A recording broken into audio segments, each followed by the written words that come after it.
Hello traders, നമ്മുടെ പുതിയൊരു വീഡിയോയിലേക്ക് എല്ലാവർക്കും സ്വാഗതം. നമുക്ക് ഇന്നത്തെ മാർക്കറ്റിലും നല്ലൊരു ട്രേഡ് തന്നെ കിട്ടിയിട്ടുണ്ടായിരുന്നു. കാരണം ട്രാപ്പിൻ്റെ ലോജിക്കും കാര്യങ്ങളും നോക്കിയിട്ട്, അല്ലെങ്കിൽ ട്രേഡേഴ്സ് എല്ലാം ട്രാപ്പായി അവർ ലോസ് ബുക്ക് ചെയ്ത ലെവലിൽ നോക്കി നമുക്ക് നല്ല ട്രേഡ് കിട്ടി. നമ്മളതിൽ കറക്റ്റായിട്ട് തന്നെ പ്രോഫിറ്റ് ബുക്ക് ചെയ്തായിരുന്നു. ഇതിൽ തന്നെ നമ്മൾ സിംഗിൾ ലോട്ടിലാണ് ഇപ്പോൾ ട്രേഡ് ചെയ്തുകൊണ്ടിരിക്കുന്നത്. ഒരു ചാലഞ്ച് എന്ന രീതി അതിൽ തന്നെ നമ്മുടെ ഇവിടെ ഒരുപാട് ആൾക്കാർ ഈ സിംഗിൾ ലോട്ട് ട്രേഡിംഗ് ചാലഞ്ച് ചെയ്യുന്നുണ്ട്. അത്യാവശ്യം ഡീസൻ്റായി പ്രോഫിറ്റ് ഉണ്ടായി കാണിക്കുന്നവരുണ്ട്. അതുപോലെ തന്നെ അനാവശ്യമായ ട്രേഡ് എടുത്തിട്ട് ലോസിലേക്ക് എക്സിറ്റ് ചെയ്യുന്നവരുണ്ട്. സോ അവരുടെ ഒരു റീസൺ അല്ലെങ്കിൽ ആ ഒരു ലോജിക്കും കാര്യങ്ങളും നമുക്ക് ലോജിക്കും കാര്യങ്ങളും കണക്ട് ചെയ്തിട്ട് എങ്ങനെ നല്ലൊരു ട്രേഡ് എടുക്കാം. ഒന്നും വേണ്ട, ക്യാൻഡിലിൻ്റെ ഒരു സ്റ്റോറി മാത്രം നോക്കിയിട്ട്. ഇപ്പോൾ ക്യാൻഡിൽസ് എല്ലാവർക്കും അറിയുന്ന കാര്യങ്ങളാണല്ലോ. ആ ഒരു ക്യാൻഡിലിന് തന്നെ കറക്റ്റായിട്ട് മനസ്സിലായിരുന്നു നമുക്ക് ലോജിക്കിൽ നല്ല ട്രേഡ്സ് പ്ലാൻ ചെയ്യാനായിട്ട് പറ്റും. ഇപ്പോൾ എൻ്റെ ട്രേഡ് വന്നിരുന്ന ലെവൽ ഞാൻ കാണിച്ചു തരാം. അതേപോലെ തന്നെ ട്രാപ്പാണ്, കറക്റ്റായിട്ട് എല്ലാവരും ലോസ് ബുക്ക് ചെയ്യുന്ന ലെവലായിരിക്കും നമ്മളത് കറക്റ്റായിട്ട് പ്രോഫിറ്റിൽ എക്സിറ്റ് ചെയ്യുന്നത്. സോ അതെന്ന് പറഞ്ഞാൽ കുറേ ലോജിക്കലും കാര്യങ്ങളും കണക്ട് ചെയ്തിട്ട് അല്ലെങ്കിൽ നമ്മുടെ ഒരു എക്സ്പീരിയൻസും കൊണ്ട് മാത്രമായിരിക്കും. ഇപ്പോൾ ഈ ഒരു പോയിന്റിലേക്ക് നോക്കി ചാറ്റിനെ റീഡ് ചെയ്യുമ്പോൾ ഇതുപോലെ കുറേ കാര്യങ്ങൾ നമ്മൾ കണക്റ്റ് ആക്കിയിട്ട് എപ്പോഴും നോക്കണം. അല്ലാന്നുണ്ടെങ്കിൽ നമുക്ക് വെറുതെ കയറി ലോസ് ഉണ്ടാക്കി വെക്കുന്നതിൽ വലിയ കാര്യമില്ല. നമ്മൾ പ്രോഫിറ്റ് ഉണ്ടാക്കാനല്ല വരുന്നത്. ഇപ്പോൾ ഈ ഒരു ക്യാൻഡിലിൻ്റെ സ്റ്റോറി ഇവിടെ നിന്നുള്ള ക്യാൻഡിൽസ് മുതൽ നോക്കുകയാണെങ്കിൽ നല്ല രീതിക്ക് തന്നെ ബൈയിങ് വരുന്നുണ്ട്. പിന്നെ വരുന്ന സെല്ലിംഗ് എന്ന് പറഞ്ഞാൽ വീക്കായിട്ടുള്ള സെല്ലിംഗ് ആണ് ഇവിടെ മൊത്തം കാണാനായിട്ട് വരുന്നത്. മനസ്സിലാവുന്നുണ്ടോ? അത് പറയാനുള്ളൊരു കാര്യം എന്ന് പറഞ്ഞാൽ ഈ ഒരു ഹൈ അല്ലെങ്കിൽ സ്ട്രോങ് ആയിട്ട് ഇവിടെ ക്ലോസ് ചെയ്തൊരു ക്യാൻഡിലിൻ്റെ ലോ പോലും ഇവിടെ ബ്രേക്ക് ചെയ്യാനായിട്ട് സെല്ലിംഗ് ക്യാൻഡിലിന് പറ്റുന്നില്ല. കാരണം ഇവിടെ വീക്കായിട്ടുള്ള സെല്ലിംഗ് ആണ് മൊത്തം വരുന്നത്. എഗെയിൻ ഈ ഒരു സ്ട്രോങ് ആയിട്ടുള്ള ക്യാൻഡിലിനെ കട്ട് ചെയ്യുമ്പോഴത്തേക്കും വീണ്ടും ബൈയിങ് ആണ് നടക്കുന്നത്. അപ്പോൾ ഇവിടെ എല്ലാം കാണാൻ പറ്റുന്നത് ഇത് തന്നെയാണ്. എൻ്റെ ഫസ്റ്റ് ട്രേഡ് ഈ ഒരു പോയിന്റിലായിരുന്നു. ട്രാപ്പ് നോക്കിയിട്ട് ഞാൻ ട്രേഡ് പ്ലാൻ ചെയ്തിട്ടുണ്ടായിരുന്നു. പക്ഷേ ആ ട്രേഡ് മിസ്സായതുകൊണ്ട് തന്നെ അടുത്ത ട്രേഡ് ഞാൻ പിന്നെയും പേഷ്യൻസോടെ വെയിറ്റ് ചെയ്തിട്ടായിരുന്നു എടുക്കാൻ തന്നെ. എഗെയിൻ ഈ ഒരു ക്യാൻഡിൽ നോക്കുവാണെങ്കിലും നല്ല സ്ട്രോങ് ആയിട്ടുള്ള ബൈയിങ് ക്യാൻഡിൽ വന്നു, സെല്ലിംഗ് ക്യാൻഡിൽ വളരെ വീക്കാണ്. അപ്പോൾ ഇതൊരു കണ്ടിന്യൂഷൻ ആയിട്ട് ഇവിടുന്ന് ട്രേഡ് പ്ലാൻ ചെയ്യായിരുന്നു. ഈ ഒരു ബ്രേക്കൗട്ടൊക്കെയാണ് നല്ല രീതിക്ക് തന്നെ വർക്കായിട്ടുണ്ട്. കാരണം വീക്കായിട്ടുള്ള സെല്ലിംഗ് ആണ് മൊത്തത്തിൽ വരുന്നത്. മാർക്കറ്റ് നല്ല രീതിയിൽ തന്നെ അപ്പ് സൈഡിലേക്കാണ് മൂവ് ചെയ്യുന്നത്. അതേ കാര്യങ്ങൾ തന്നെ ഈ പോയിന്റിലേക്ക് നോക്കുമ്പോഴും ഇവിടെ നിന്നൊക്കെ കുറേ അധികം പേര് നമ്മുടെ കൂടെ ഇപ്പോൾ സിംഗിൾ ലോട്ട് ട്രേഡിംഗ് ചാലഞ്ച് ചെയ്യുന്നതിൽ ഇവിടെ നിന്നൊക്കെ ചുമ്മാ ഒരു ഷോർട്ട് ചെയ്തിട്ട് ലോസിലേക്ക് വരുത്തിയിട്ടുണ്ടായിരുന്നു. അതൊക്കെ എന്തുകൊണ്ടാണ് എടുക്കുന്നത് എന്ന് നമുക്ക് മനസ്സിലായിട്ടില്ല. കാരണം ഇവിടെ നല്ല സ്ട്രോങ് ആയിട്ടുള്ളൊരു ബൈയിങ് ക്യാൻഡിൽ വന്നു. ഈ ഒരു സ്ട്രോങ് ക്യാൻഡിലിൻ്റെ ബാക്കിയുള്ള വീക്ക് ക്യാൻഡിൽസ് നോക്കി സെല്ലിംഗ് സൈഡിലേക്ക് വരുന്ന ക്യാൻഡിൽസ് മൊത്തം ഇവിടെ നല്ല സ്ട്രോങ് ആയിട്ടുള്ളൊരു ബൈയിങ് ക്യാൻഡിൽ വന്നു. ഇവിടെ കാണുന്ന ക്യാൻഡിൽസ് മൊത്തം വീക്കായിട്ടുള്ള സെല്ലിംഗ് ക്യാൻഡിലാണ്. കാരണം ഈ ഒരു ബൈയിങ് ക്യാൻഡിലിനെ കട്ട് ചെയ്യുന്നതിന് ഏകദേശം ഒരു 7-8 ക്യാൻഡിൽ സെല്ലിംഗ് ക്യാൻഡിൽ വന്നിട്ടാണ് ഈ ഒരു സ്ട്രോങ് ആയിട്ടുള്ള ബൈയിങ് ക്യാൻഡിലിനെ കട്ട് ചെയ്യുന്നത്. അതേപോലെ തന്നെ കട്ട് ചെയ്തപ്പോൾ തന്നെ അപ്പ് സൈഡിലേക്ക് വീണ്ടും മൂവ് ചെയ്യുകയും ചെയ്തു. അതേപോലെ തന്നെ ഇപ്പോൾ എൻ്റെ ട്രേഡ് വന്ന ലെവലാണെങ്കിൽ ഞാൻ കറക്റ്റായിട്ട് പറഞ്ഞു തരുവാണെങ്കിൽ ഇവിടെ വലിയ കാര്യങ്ങളൊന്നുമില്ല. സിമ്പിളായിട്ടുള്ള ലോജിക്കും കാര്യങ്ങളും യൂസ് ചെയ്തിട്ട് മാത്രമാണ് ട്രേഡ് എടുത്തത്. അത്യാവശ്യം ഡീസൻ്റ് ആയിട്ടുള്ള പ്രോഫിറ്റും ബുക്ക് ചെയ്യാൻ പറ്റി. എടുത്ത ലെവലും കാര്യങ്ങളൊക്കെ ഞാൻ നിങ്ങളുടെ ഡീറ്റെയിൽ ആയിട്ട് തന്നെ കാണിച്ചു തരാം. എന്നാലും ഞാനൊരു എക്സാമ്പിളായിട്ട് കാര്യങ്ങൾ പറഞ്ഞുതരാം. ഈ ഒരു ബൈയിങ് ക്യാൻഡിൽ നോക്കി ഇവിടുന്ന് വരെ വന്നത് നല്ല ഇമ്പൾസീവ് മൂവ് അല്ലെങ്കിൽ നല്ല രീതിക്ക് അപ്പ് സൈഡിലേക്ക് വന്നത്.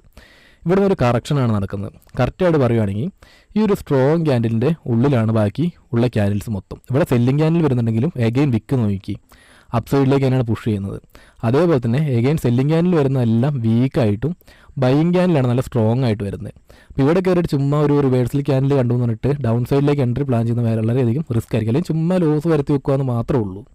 നമുക്ക് പ്രോഫിറ്റ് ഉണ്ടാക്കാനായിട്ട് പറ്റില്ല. ഇപ്പോൾ ഈ ഒരു പോയിന്റിലാണെങ്കിലും സെല്ലിംഗ് ക്യാൻഡിൽ വരുന്ന എല്ലാം വീക്കായിട്ടുള്ള സെല്ലിംഗ് ക്യാൻഡിലും ബൈയിങ് ക്യാൻഡിൽ വന്നത് ഇവിടെ ഈ ഒരു ക്യാൻഡിൽ മാത്രം. ഈ ഒറ്റ ക്യാൻഡിൽ നോക്കിയാണ് ഞാൻ ട്രേഡ് ചെയ്തിട്ടുണ്ടായിരുന്നത്. ഈ ഒറ്റ സ്ട്രോങ് ക്യാൻഡിൽ ഇത്രയും ക്യാൻഡിലിനെ കട്ട് ചെയ്ത് മാറി, ഇത്രയും സെല്ലിംഗ് ക്യാൻഡിലിനെ ഇവിടെ കട്ട് ചെയ്ത് മാറിയിട്ടുണ്ട്. കാര്യങ്ങൾ മനസ്സിലാവുന്നുണ്ടോ? ഇവിടെ നിന്ന് ഒരു സ്ട്രോങ് ക്യാൻഡിൽ നല്ല മൂവ്മെൻറ്റ് ഉണ്ടായിരുന്നു. അതേപോലെ തന്നെ പിന്നെ ഇവിടെ നിന്ന് സെല്ലിംഗ് ക്യാൻഡിൽ മൊത്തം വീക്കായിട്ടുള്ള ക്യാൻഡിലും ബൈയിങ് ക്യാൻഡിൽ നല്ല സ്ട്രോങ് ആയിട്ടുള്ളൂ. എഗെയിൻ ഒരു സെല്ലിംഗ് ക്യാൻഡിൽ വരുന്നുണ്ടെങ്കിലും വീക്കായിട്ട് തന്നെ. അപ്പോൾ ഞാൻ അപ്പ് സൈഡിലേക്ക് പ്ലാൻ ചെയ്യുമ്പോൾ ട്രാപ്പ് നടക്കണം കറക്റ്റായിട്ട്. അപ്പോൾ ഇവിടെ നിന്ന് ഞാൻ അപ്പ് സൈഡിലേക്ക് നോക്കുമ്പോൾ ഇവിടുത്തെ ലിക്വിഡിറ്റി സ്വീപ്പ് ചെയ്തിട്ട് അല്ലെങ്കിൽ അപ്പ് സൈഡിലേക്ക് പോവുകയാണെങ്കിൽ ഇവിടുത്തെ റീറ്റെയിലേഴ്സിനെ ട്രാപ്പ് ആക്കിയിട്ട് അല്ലെങ്കിൽ ഇവിടുത്തെ ലിക്വിഡിറ്റി കളക്ട് ചെയ്ത് സിമ്പിളായിട്ട് പറയുന്നത് സ്റ്റോപ്പ് ലോസ് ഓൾഡർ കളക്ട് ചെയ്തിട്ട് അപ്പ് സൈഡിലേക്ക് മൂവ് ചെയ്യുന്നെങ്കിൽ ഞാൻ ട്രേഡ് പ്ലാൻ ചെയ്യുന്നു. പക്ഷേ അത് കറക്റ്റായിട്ട് കിട്ടിയില്ല, അല്ലെങ്കിൽ ആ ഒരു രീതി വർക്കായില്ല. എഗെയിൻ ഞാൻ പേഷ്യൻസോടെ വെയിറ്റ് ചെയ്തു. ഇവിടുന്ന് കറക്റ്റായിട്ട് വീണ്ടും ഒരു സെല്ലിംഗ് ക്യാൻഡിലെല്ലാം വരുന്നുണ്ട്. ഇവിടുത്തെ ട്രെൻഡ് ലൈൻ ലിക്വിഡിറ്റിയും വരുന്നുണ്ട്. അപ്പോൾ ഈ ഒരു പോയിന്റിലേക്ക് ഒരുപാട് സ്റ്റോപ്പ് ലോസ് ഓർഡേഴ്സ് ഉണ്ടാവും. അത് കളക്ട് ചെയ്തു, മാർക്കറ്റ് നല്ല രീതിയിൽ തന്നെ അപ്പ് സൈഡ് മൂവ് ചെയ്തു. കാര്യങ്ങൾ കറക്റ്റ് ആവുന്നുണ്ടോ? ഓൾമോസ്റ്റ് നല്ല രീതിക്ക് തന്നെ ബൈയിങ് ആണ് നടക്കുന്നത്. അപ്പോൾ ആ ബൈയിങ്ങിന് നമുക്കൊരു ട്രാപ്പും കൂടെ കിട്ടിക്കഴിഞ്ഞാൽ അവിടെ അത് ട്രേഡിൽ എൻ്റർ ചെയ്യുക എന്ന് മാത്രമേ ഉള്ളൂ. നമ്മുടെ സ്റ്റഡി പ്രകാരം എല്ലാ കാര്യങ്ങളും കറക്റ്റാണ്. ലോസ് വരുവാണെങ്കിലും അത് ബുക്ക് ചെയ്യാൻ പറ്റും. അതേപോലെ തന്നെ സ്റ്റഡി എല്ലാം കറക്റ്റാണ്. പ്രോഫിറ്റ് കിട്ടുവാണെങ്കിൽ അത് വലിയ രീതിയിൽ ക്യാച്ച് ചെയ്യാൻ മാത്രം നോക്കിയാൽ മതി. ഇപ്പോൾ ഈ 2 ക്യാൻഡിൽ തന്നെയാണ് ഞാൻ എൻ്റെ പ്രോഫിറ്റ് ബുക്ക് ചെയ്തത്. സിമ്പിൾ ലോജിക്കാണ്. ഇവിടുത്തെ ട്രേഡേഴ്സ് എല്ലാം ട്രാപ്പായപ്പോൾ ഇപ്പോൾ ഡൗൺ സൈഡിലേക്ക് ട്രേഡ് പ്ലാൻ ചെയ്തവരും എല്ലാവരും ട്രാപ്പായപ്പോൾ എൻ്റെ ട്രേഡ് കറക്റ്റായിട്ട് വന്നു. അവരെല്ലാം ലോസ് ബുക്ക് ചെയ്ത ലെവലിൽ കറക്റ്റ് ഞാൻ പ്രോഫിറ്റിൽ എക്സിറ്റ് ചെയ്യുകയും ചെയ്തു. അപ്പോൾ ഇത് പറയാനുള്ള കാര്യം എന്ന് പറഞ്ഞാൽ നമ്മുടെ ഇപ്പോൾ ചാലഞ്ച് ചെയ്യുന്നതിൽ കുറേ അധികം ആൾക്കാർ ഒരു ലോജിക് കാര്യങ്ങളൊന്നുമില്ലാണ്ട് ചുമ്മാ കയറിയിട്ട് ഡൗൺ സൈഡിലേക്ക് എൻട്രി പ്ലാൻ ചെയ്തിട്ട് ലോസ് വരുത്തിയിട്ടുണ്ട്. അത് കണ്ടപ്പോൾ നിങ്ങൾക്ക് പറയണം തോന്നി, അതുകൊണ്ടാണ്. അതേപോലെ തന്നെ ഈ ഒരു ക്യാൻഡിൽ അല്ലെങ്കിൽ ഈ ഒരു ട്രേഡിൽ ഞാൻ എൻട്രി ചെയ്തപ്പോഴും ട്രേഡിൻ്റെ ഡീറ്റെയിൽസും കൂടി ഞാനൊന്ന് കാണിച്ചു തരാം. അപ്പോൾ ബാക്കി കാര്യങ്ങളും കൂടെ ഒന്ന് കണക്റ്റ് ആവും. ഈ ഒരു ചാർട്ടിൽ നോക്കി ഞാൻ ഈ ഒരു ട്രേഡ് എടുത്തിട്ട് പ്രോഫിറ്റ് ബുക്ക് ചെയ്ത് അല്ലെങ്കിൽ 1:2 മുകളിൽ പ്രോഫിറ്റ് ബുക്ക് ചെയ്ത് വെറും 2 മിനിറ്റും കൊണ്ടാണ്. 2:32 ക്യാൻഡിലിൽ ഞാൻ എൻട്രി എടുത്തു. 2:34 ഞാൻ ആ ട്രേഡിൽ നിന്ന് കട്ട് ചെയ്ത് ഇറങ്ങി. അതേപോലെ തന്നെ എനിക്കൊരു ട്രേഡ് എടുക്കാനും, ഇപ്പോൾ കറക്റ്റായിട്ട് പറയുകയാണെങ്കിൽ ട്രേഡ് എടുക്കാനും ചെറിയൊരു ക്യാപിറ്റലാണ് ആവശ്യം വന്നത്. മനസ്സിലാവുന്നുണ്ടോ? ഏകദേശം ഈ ഒരു ട്രേഡ് എടുക്കാനായിട്ട് എത്ര രൂപയ്ക്കാണ് ട്രേഡ് അല്ലെങ്കിൽ ഒരു ട്രേഡിൽ എൻട്രി ചെയ്തിട്ടുണ്ടായിരുന്നത് 36 സംതിങ് ഈ ഒരു പ്രൈസിലാണ് നമ്മൾ എൻട്രി ചെയ്തിട്ടുണ്ട്. 36.45 നമ്മൾ ട്രേഡിൽ എൻട്രി ചെയ്തിട്ടുണ്ടായിരുന്നത്.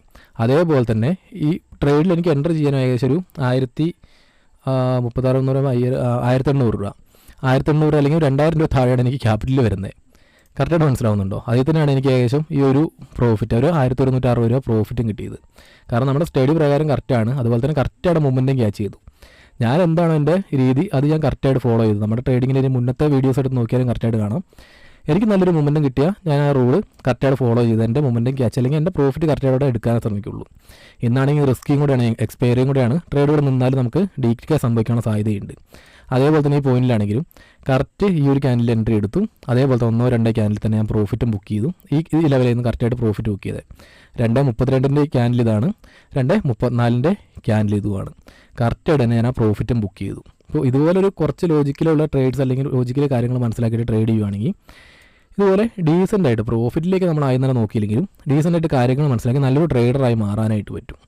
എപ്പോഴും ലോജിക്കും കാര്യങ്ങളും സിമ്പിളായിട്ടുള്ള ലോജിക്കും കാര്യങ്ങളും മനസ്സിലാക്കി മതി. നമുക്ക് ചാർട്ട് കുറേ പ്രാക്ടീസ് ചെയ്യുമ്പോൾ തന്നെ അതിൽ നിന്ന് ഒരുപാട് കാര്യങ്ങൾ കണക്റ്റ് ആവും. ഇപ്പോൾ ഇതിൽ തന്നെ നോക്കുകയാണെങ്കിലും ഈ ക്യാൻഡിൽസിൻ്റെ സ്റ്റോറി പറഞ്ഞല്ലോ, ഈ ക്യാൻഡിൽസ് നമുക്ക് ഏകദേശം പഠിക്കുമ്പോൾ തന്നെ കുറേ അധികം കാര്യങ്ങൾ കണക്റ്റ് ആവും. എപ്പോഴും നമ്മൾ ക്യാൻഡിൽസ് നോക്കിയിട്ട് വീക്ക് ആയിട്ടുള്ള സെല്ലിംഗ് ക്യാൻഡിൽ അല്ലെങ്കിൽ ഹയർ ടൈം ഫ്രെയിമിൽ നോക്കുമ്പോൾ വീക്ക് ആയിട്ടുള്ള സെല്ലിംഗ് ആണ്, സ്ട്രോങ് ആയിട്ടുള്ള സെല്ലിംഗ് ആണെന്ന് പറയുന്നുണ്ടല്ലോ. അതേ ലോജിക്കാരെ നോക്കിയാൽ മതി. കാരണം ബൈയിങ് ക്യാൻഡിൽ നല്ല രീതിക്ക് മൊമെൻറ്റും അതുപോലെ സെല്ലിംഗ് വീക്കും ആണെങ്കിൽ പിന്നെ സെല്ലിംഗ് സൈഡിലേക്ക് എൻട്രി പ്ലാൻ ചെയ്യണമെങ്കിൽ അതിനനുസരിച്ചൊരു റീസൺ കിട്ടിയാൽ മാത്രം ട്രേഡ് പ്ലാൻ ചെയ്താൽ മതി.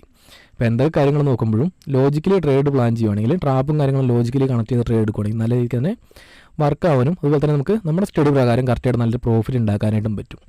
സോ ഇന്നത്തെ വീഡിയോയിൽ ഇത്രയും കാര്യങ്ങൾ മാത്രമേ ഉള്ളൂ. എപ്പോഴും ട്രേഡ് പ്ലാൻ ചെയ്യുമ്പോൾ കുറച്ച് ലോജിക്കലി കാര്യങ്ങൾ മനസ്സിലാക്കി നല്ല ട്രേഡ്സ് മാത്രം പ്ലാൻ ചെയ്യും. ഒരുപാട് ട്രേഡ്സ് വെറുതെ എടുത്തുകൊണ്ടും കാര്യമില്ല. അതുപോലെ തന്നെ ചുമ്മാ കയറി ലോസ് വരുത്തി വെച്ചുകൊണ്ടും കാര്യമില്ല. മാർക്കറ്റിൽ പ്രോഫിറ്റ് ഉണ്ടാക്കാൻ വരുവാണെങ്കിൽ കറക്റ്റായിട്ട് പഠിച്ചത് പ്രോഫിറ്റ് ഉണ്ടാക്കുന്ന രീതിയിലേക്ക് തന്നെ നമ്മൾ നിൽക്കണം. അതേപോലെ തന്നെ മറ്റൊരു കാര്യം ഇമ്പോർട്ടൻ്റ് ആയിട്ടുള്ള കാര്യം പറയാനുള്ളത്, നമ്മുടെ ചാനലിൽ ഇപ്പോൾ ഏകദേശം ഒരു 1000 സബ്ബിലേക്ക് എത്തിയിട്ടുണ്ട്. 1000 സബ് എന്ന് പറയുമ്പോൾ തന്നെ നമ്മൾ കുറച്ച് ചാനൽ തുടങ്ങിയിട്ട് ഒരു കുറച്ചായിട്ടുള്ളെങ്കിലും നിങ്ങളുടെ മാക്സിമം സപ്പോർട്ട് കാരണം നമുക്ക് ഇത്ര അല്ലെങ്കിൽ ഈ ഒരു രീതിയിൽ നമുക്കും കോൺഫിഡൻ്റ് ആയിട്ട് നിൽക്കാൻ പറ്റുന്നത്. അപ്പോൾ തുടർന്ന് ഇതുപോലെ തന്നെ സപ്പോർട്ട് ഉണ്ടാകുമെന്ന് പ്രതീക്ഷിക്കുന്നു. അതുപോലെ തന്നെ ഇന്നത്തെ വീഡിയോയിൽ ഇത്രയും കാര്യങ്ങളേ ഉള്ളൂ. അപ്പോൾ നമുക്ക് ബാക്കിയുള്ള കാര്യങ്ങളെല്ലാം നമുക്ക് മുന്നോട്ട് വരുമ്പോൾ ഡീറ്റെയിൽ ആയിട്ട് തന്നെ പഠിക്കാം. പിന്നെ വീഡിയോ തരുന്നതരത്തിൽ യൂസ്ഫുൾ ആയിട്ടുണ്ടെങ്കിൽ മസ്റ്റായിട്ടും ചാനലൊന്ന് വീഡിയോയ്ക്ക് ഒന്ന് ലൈക്ക് ചെയ്യാനും അതുപോലെ തന്നെ ചാനൽ സബ്സ്ക്രൈബ് ചെയ്യാത്തവർ ചാനൽ സബ്സ്ക്രൈബ് ചെയ്യാനും ശ്രമിക്കുക. നമുക്ക് അടുത്തൊരു വീഡിയോയിൽ വീണ്ടും കാണാം.